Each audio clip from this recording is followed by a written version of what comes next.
Welcome to Murder Mystery, where we delve into the darkest corners of human nature and unravel the shocking stories that defy belief.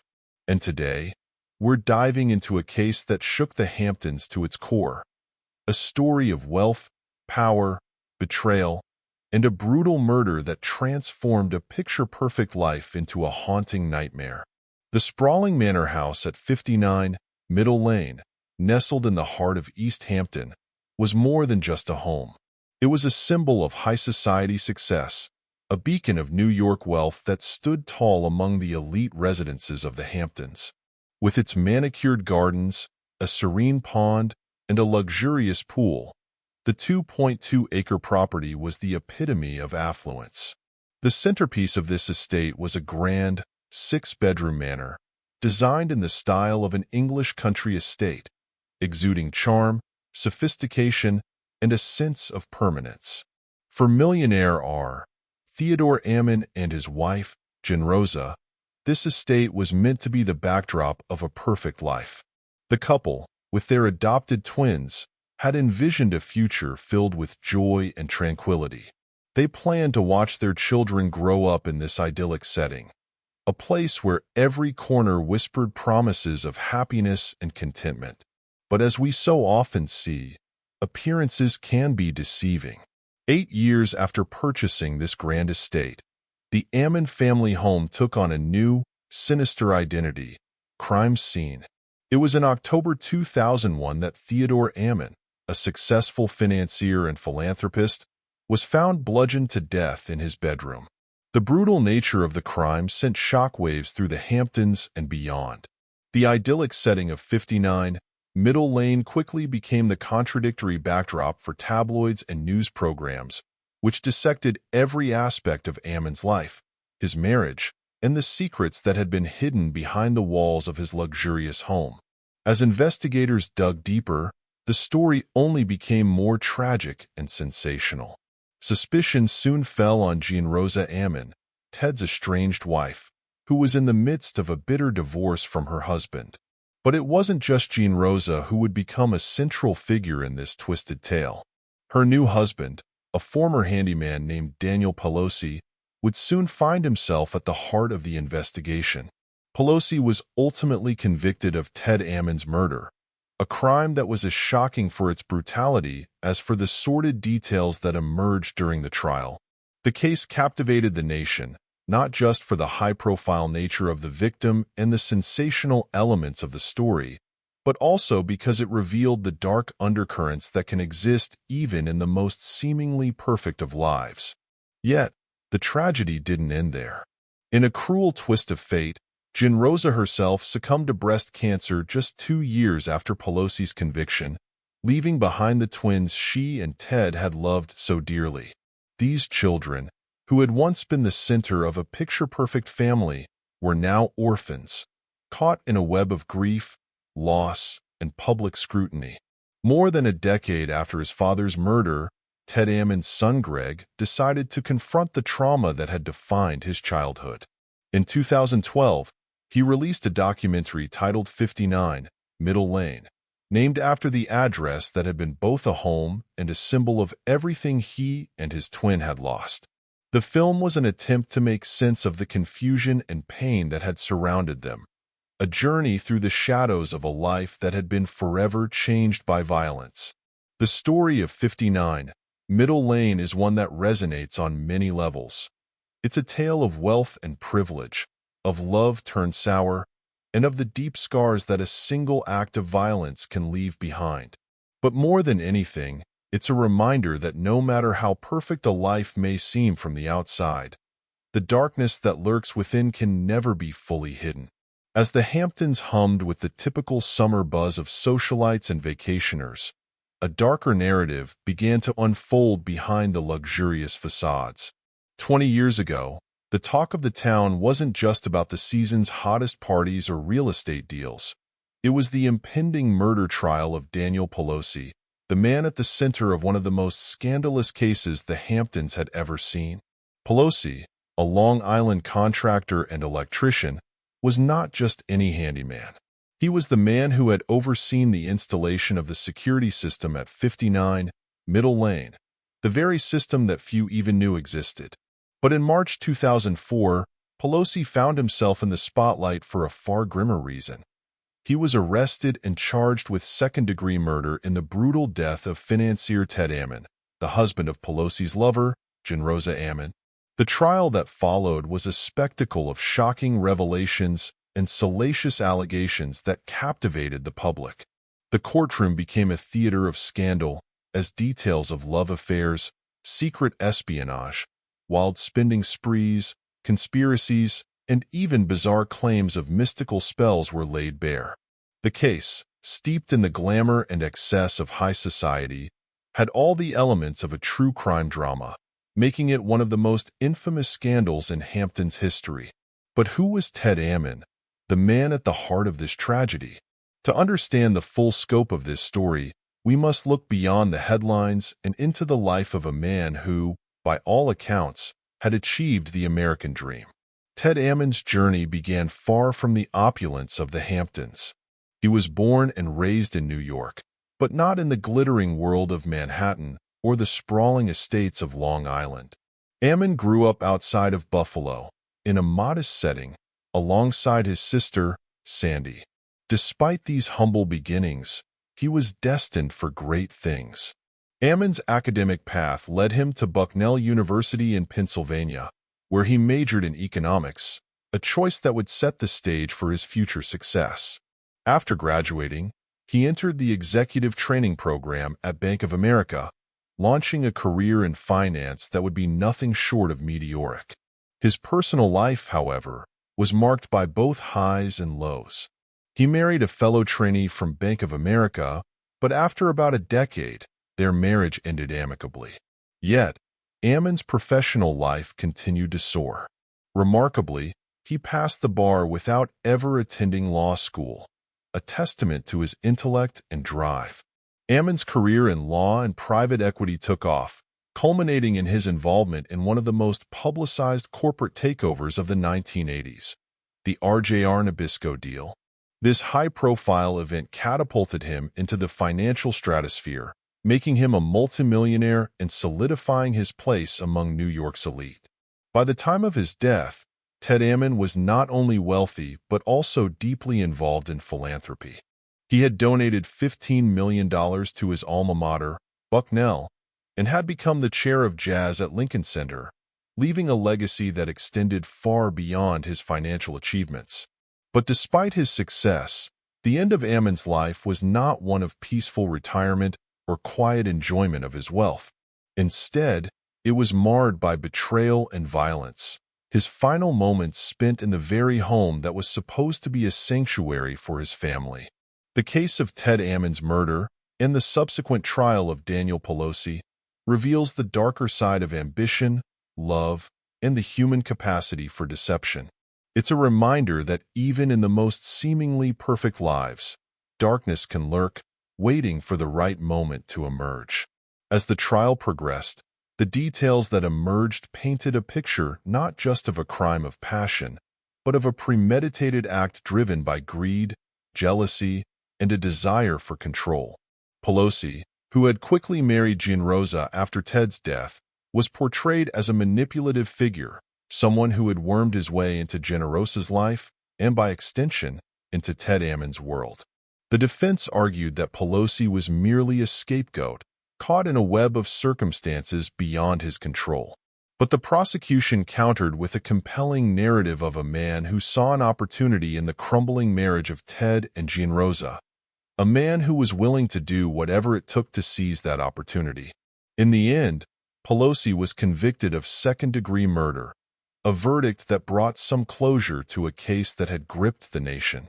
But for those who knew and loved Ted Ammon, the scars of that October night in 2001 would never fully heal. Ted Ammon's life, marked by towering success, was also shadowed by personal strife. By the time of his death, he was embroiled in a bitter divorce from his second wife, Generosa, an enigmatic artist from California. Their relationship, which had once seemed like a fairy tale, had devolved into a battle marked by anger, betrayal, and heartbreak. Generosa Ammon was no ordinary woman. She had a backstory that was as complex as it was tragic. Born in California, Generosa's early life was marred by loss and hardship. After her mother's death, she was raised in the California foster system, a difficult upbringing that left deep emotional scars. The pain of losing her only sister to a hit-and-run accident when she was a teenager only added to her trauma. Their paths crossed in 1983 when Generosa was working as a rental agent in New York City. Ted Ammon, in search of a new apartment on the Upper East Side, was supposed to meet her for an evening appointment. But when he failed to show up, Generosa, with her characteristic assertiveness, called him the next day to admonish him for the no-show. That phone call led to a date, and soon, a romance blossomed between the ambitious financier and the artistic Californian. They married 3 years later, in 1986, and Generosa, who had long dreamed of stability and belonging, threw herself into the role of a high-society wife.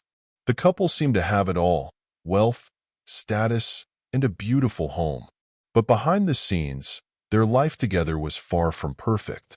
The couple's attempts to start a family were fraught with difficulty. They pursued in vitro fertilization but were unable to conceive. Determined to have children, they turned to international adoption. In 1992, fate intervened in a way that would change their lives forever. As recounted by Generosa's best friend and the godfather of their children, the story of how the Ammons found their children is one of those moments that seem almost destined. In Greg Ammon's 2012 documentary, the friend recalls, "You know how your mom found out about you guys, right? She was at her doctor's office, and behind his desk was a picture of these 2 babies, and it was you guys. And she said, 'Who are those kids?' And he said, 'Those are kids that are orphaned in the Ukraine.' And that started the process. The Ammons soon adopted the toddler twins from Ukraine, a boy and a girl they named Gregory and Alexa. The same year they brought the children home, they purchased the sprawling estate at 59 Middle Lane in East Hampton, a place that was supposed to be their haven, a place where their family could grow and flourish. The story of their drive to East Hampton, where one of the children spotted a sunflower and exclaimed, "Big flower," became one of those cherished family anecdotes. Ted, inspired by his child's simple joy, named his new business venture Big Flower Press. It was a symbol of the happiness and hope that he and Generosa had for their family. But, as we know, the fairy tale didn't last. The home that was supposed to be a sanctuary became a battleground and eventually a crime scene. As Ted and Generosa's marriage unraveled, the love that had once drawn them together turned to resentment and bitterness. The divorce proceedings were vicious, with Generosa fighting for as much of Ted's fortune as she could secure. It was a conflict that would have devastating consequences, not just for Ted and Generosa, but for their children as well. Daniel Pelosi entered the picture at a time when Generosa was at her most vulnerable. The relationship between Generosa and Ted had deteriorated to the point of no return, and Pelosi, a charming but unscrupulous contractor, saw an opportunity. He quickly became more than just a handyman to Generosa. He became her lover and soon, her new husband. Pelosi's influence over Generosa was profound, and many who knew her believed that he exploited her emotional state for his own gain. The once vibrant woman who had fought so hard to build a family and a life of security was now ensnared in a toxic relationship that would end in tragedy. As we continue to explore the story of Ted Ammon, Generosa, and Daniel Pelosi, we'll see how a series of choices, some born of love, others of desperation, led to the shocking events that unfolded at 59 Middle Lane. The tragic end of Ted Ammon's life, and the subsequent unraveling of the lives of those he left behind, serve as a chilling reminder of how quickly dreams can turn into nightmares. $1 home in Pelosi's hometown of Center Mauritius, Long Island, health began to decline rapidly. Just a year after their marriage, she was diagnosed with breast cancer, a devastating blow that would lead to a rapid deterioration of both her physical health and her relationship with Pelosi. As her condition worsened, the cracks in their marriage grew wider. By July 2003, the woman who had once seemed indomitable moved her twins back to the familiar surroundings of 59 Middle Lane, leaving Pelosi behind and effectively cutting him out of her life and her will. Generosa Ammon passed away the following month.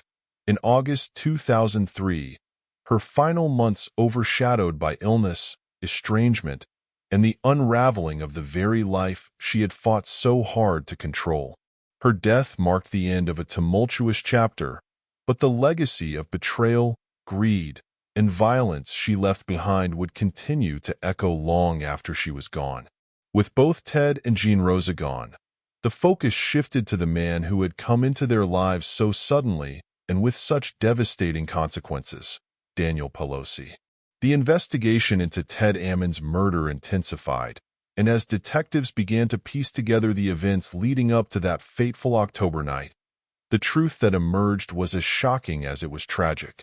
Generosa Ammon, for all her eccentricities and unpredictable behavior, never admitted to knowing anything about the brutal killing of her estranged husband, Ted Ammon.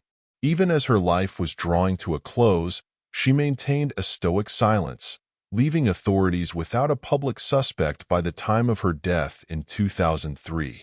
The mystery of who had ended Ted's life remained officially unsolved, but it was far from forgotten. After Generosa's passing, a new battle emerged, this time for the custody of the Ammon twins. On one side was the children's English nanny, who had been a steady presence in their lives. On the other was Ted's sister, Sandy, who wanted to bring the children to live with her in Alabama, where she and her husband, a doctor, had already raised 3 children of their own. The custody battle was fierce, but in the end, Aunt Sandy prevailed, taking Gregory and Alexa away from the turmoil that had enveloped their lives in New York. While the children's future was being decided in court, Daniel Pelosi was securing his own financial future. In a twist that further fueled public speculation, Pelosi received $2 million and the deed to the home in Centermorishes as part of a post-nuptial agreement signed just one day before Generosa finalized her will, according to the New York Times. But it wasn't just the financial windfall that had people talking. Pelosi's behavior in the wake of Generosa's death was bizarre, to say the least. Almost immediately, he brought her ashes to the Stanhope Hotel bar, where he ordered her favorite drink, a Cosmopolitan, raised a beer to her ashes, and casually chatted with a New York Post reporter. This odd and unsettling display set tongues wagging, but it paled in comparison to what was to come. In March 2002, Daniel Pelosi was arrested for the murder of Ted Ammon. The arrest sent shockwaves through the Hamptons and beyond, but the trial that followed would become even more sensational, capturing the public's imagination and cementing the case as one of the most infamous in recent memory. The trial, which unfolded over 8 weeks in the fall of 2004, was nothing short of a spectacle. The prosecution painted Pelosi as a hard-drinking, hard-gambling, hard-luck thug who had romanced Generosa and then brutally killed Ted Ammon to gain access to his $80 million fortune. Janet Albertson, the lead prosecutor, didn't mince words. She scowled at Pelosi as she described him to the jury as a sadist who had taken pleasure in beating Ted Ammon to death. "This was not a whodunit," Albertson declared, pointing directly at Pelosi. "It was that man." The evidence against Pelosi was compelling, but it was the testimony from his own family that truly sealed his fate. His father took the stand to testify against him, a shocking betrayal that added to the drama of the trial. Pelosi's sister, however, provided an alibi, claiming that he had driven from the city to Long Island that night to retrieve items from her house. Pelosi's own version of events was equally dubious. He claimed that he and a friend, Chris Perino, had gone out to buy beer in the early morning hours of October 21, 2001, the same time period when Ted Ammon was believed to have been killed. Pelosi's niece testified that he had returned home between 3 and 4 a.m., a time frame that aligned with the murder. But it was Perino's testimony that would deliver the most damning blow. In 2006, Chris Perino took a plea deal and, in doing so, provided the only direct evidence of Pelosi's guilt. He testified that on the night of the murder, they had indeed gone to 59 Middle Lane. According to Perino, Pelosi emerged from the house, disheveled and with blood on him, some of which got on the car. When Perino asked what had happened, Pelosi reportedly replied, "I had a fight with Ted, and I think he's dead." With Perino's testimony, the jury had what they needed to convict. Daniel Pelosi was found guilty of second-degree murder, bringing a sense of closure, albeit a tragic one, to the saga that had gripped the Hamptons and captivated the nation. At one point, the defense presented testimony that the Pelosi family genuinely believed Generosa Ammon had cast a mystical spell that caused the death of another family member. This bizarre claim added an unexpected twist to the trial, highlighting the strange and tumultuous dynamics that had surrounded those involved. Prosecutors faced significant challenges in their efforts to convict Pelosi. As the New York Times reported, they had no eyewitnesses, no damning physical evidence, and no confessions to the police to tie Mr. Pelosi to Mr. Ammon's death. The case was built largely on circumstantial evidence, and while 3 people did testify that Pelosi had confessed the murder to them, there was no direct evidence placing him in East Hampton on the night of the crime. Despite these challenges, the jury returned a guilty verdict in December 2004. The decision was a pivotal moment in the trial, and the following month, Daniel Pelosi was sentenced to the maximum penalty of 25 years to life in prison.